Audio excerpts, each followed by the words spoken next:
So you guys, I just made a video about this. And like I said, I'm not really trying to get into this girl in particular because she's clearly dumb as shit. But I was rewatching my video and I was just like, And I thought about the fact that when I was, tagging the video, as usual, tags that I want to use are not available. Racist, racism, black, anti-blackness. Why is anti-blackness banned? Um, all kinds of words are banned. It's absolutely ridiculous. Like they're affirming things that are banned, like affirming things for Black people and things like that. And then if you look at the opposite, they're not banned for other people. Like anti-blackness is banned, but anti-Semitism isn't. So it's okay to be anti-Black but not anti-Semitic. Like, which way are we doing this? What are we looking at? But the reason I bring this up in context with this video that I stitched is because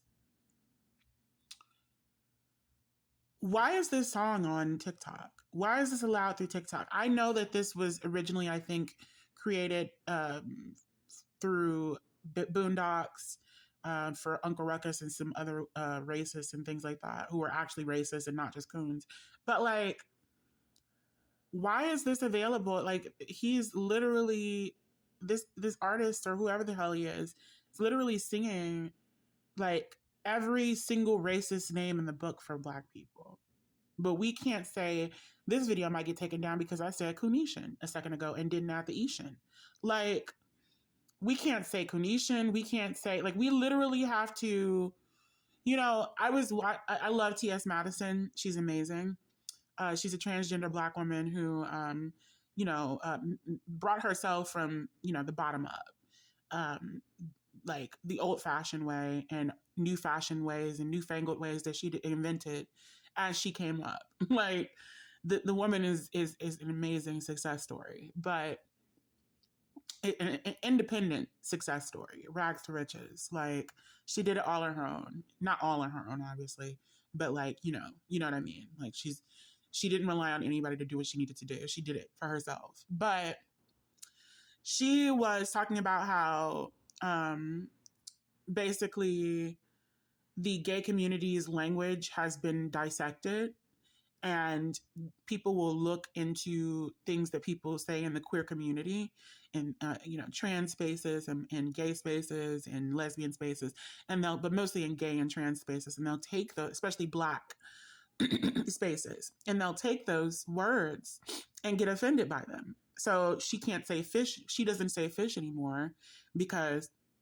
whereas it was, used to describe women and people who could pass for women, it was a very positive thing. People have associated it with, vagina smells that aren't pleasant and all kinds of other things that do have a history in the community. So unfortunately, she removed it from her. She felt the need to remove it from her vocabulary to respect other Black women, since they kept saying she wasn't respectful of Black women. And she spoke about how she did get rid of that word and she's still not going to say it, but how people don't understand the basis of these words and the formations, the origins of these words and these languages. We had to come up with these codes in the queer community because if people found out what we were really talking about, we could be killed for talking about a gay guy, who we knew, for talking about someone being a transgender woman, and we didn't want to out that person, talking about this, that, and the third. These are things people had to do. And, this reminds me a lot of it because this is something that we have to do as Black people. We have to consistently come up with words, and we've been doing this for the longest. Having to come up with words for hundreds of years, come up with languages to be able to speak with each other in code so that we could understand each other and others could not, for our safety. And it's just crazy to think about the fact that, you know, our language is consistently being dictated and encroached upon, and our freedom of speech rights are being impeded or trampled. But people are allowed to say the N word on TikTok. I've seen so many TikTok videos of people going down for saying the N word only because of peer pressure and not because of the platform deeming it to be inappropriate. And it's just crazy because it's like, if the N word isn't inappropriate, then how are you banning anybody else for anything?